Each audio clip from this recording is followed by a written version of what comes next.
Hello. Kudos to you if you know which film this short piece of dialogue comes from. Do you expect me to talk? No, Mr. Bond, I expect you to die. Obviously, well, maybe obviously, it's a James Bond film. Put it in the comments if you know which one. Today I'll be talking about 007, James Bond, and one aspect of the films that allows them to be so expensive to make and so profitable for the film studio that makes them. Product placement. Now, product placement may be a term you are familiar with, but if not, it's when consumer brand names are on a film or a TV show for long enough for you, the viewer, to see and register subconsciously or consciously that you saw it. Let me give you an example. In the Bond film Skyfall, near the end, Bond puts on a jacket, the type of jacket a farmer might wear, as they are waterproof, windproof and warm. They're made by the company Barbour. Within days of the film's release at the cinema, these jackets had sold out. People were rushing to the shops to buy them. They have a retail price of about £400, but apparently people were selling them on eBay for up to £2,000. That was quite a subtle product placement because the actual name of the company wasn't shown on the screen. A less subtle one involves Bond sitting in a casino in the film Casino Royale. Eva Green, who plays Vesper Lynd, asks him if his watch is made by Rolex. No, replies Bond. Omega. Vesper Lynd purrs her approval with beautiful. A further, less subtle example is in the Bond film GoldenEye, where 007 drives a tank through the trailer of a lorry with the spring water company Perrier on its side. It's interesting that although Bond is famous for his vodka martinis, shaken, not stirred, of course, that in Skyfall he was seen drinking Heineken beer. Now, it's claimed that Heineken paid around $45 million for this product placement. The question is then, how does this product placement benefit the film, and how does it benefit the product when the cost of placing that product is so high? Well, in a word, money and profit, that's two words.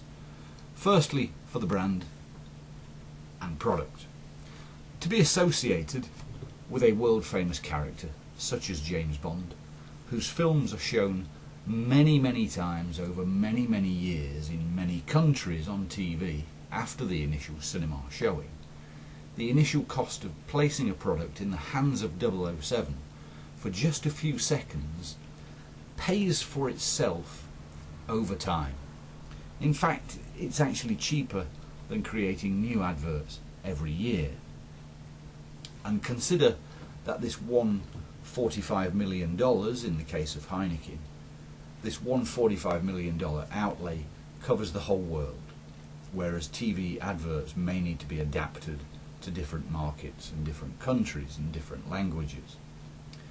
In addition to this, the brand is also allowed to sell 007 merchandise, so you may see Omega watches with the 007 logo, or the 007 logo on Heineken beer bottles.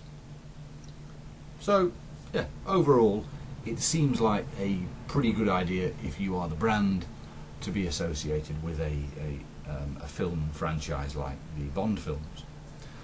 Secondly then, the benefits for the film.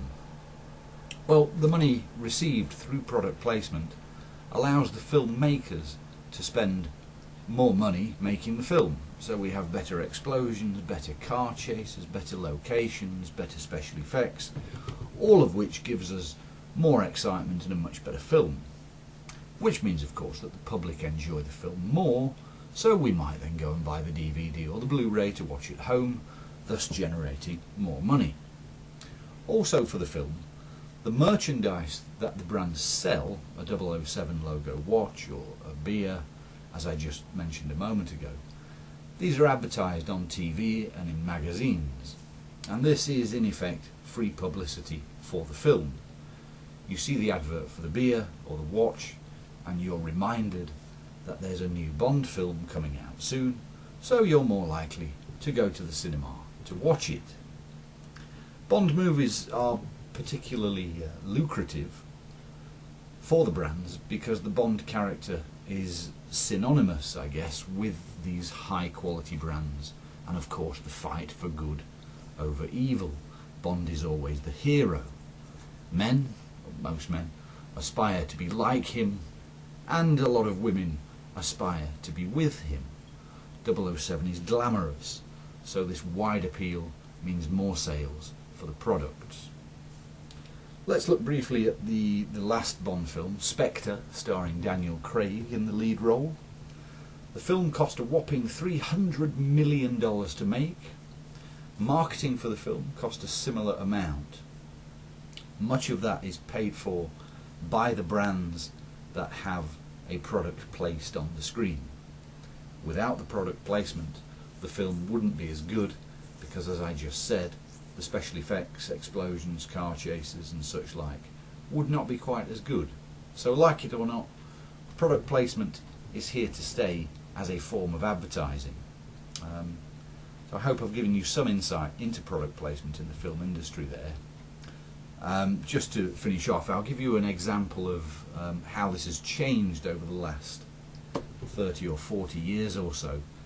There was a film in the late 60s or early 70s called The Italian Job with Michael Caine in the starring role, and the film's about how a group of criminals decide to go to Italy to steal some gold, and they do this robbery using a whole fleet of mini cars. Now when the producers approached the car manufacturer Mini, they refused. They refused to give them any cars to do the film with. Nowadays, I think Mini would be falling over themselves to get to the front of that queue of car makers if they were to remake that film. So yeah, things have changed quite a lot in the last 30 or 40 years with regards to product placement, and like I said, it probably does make the films better. Thank you very much indeed.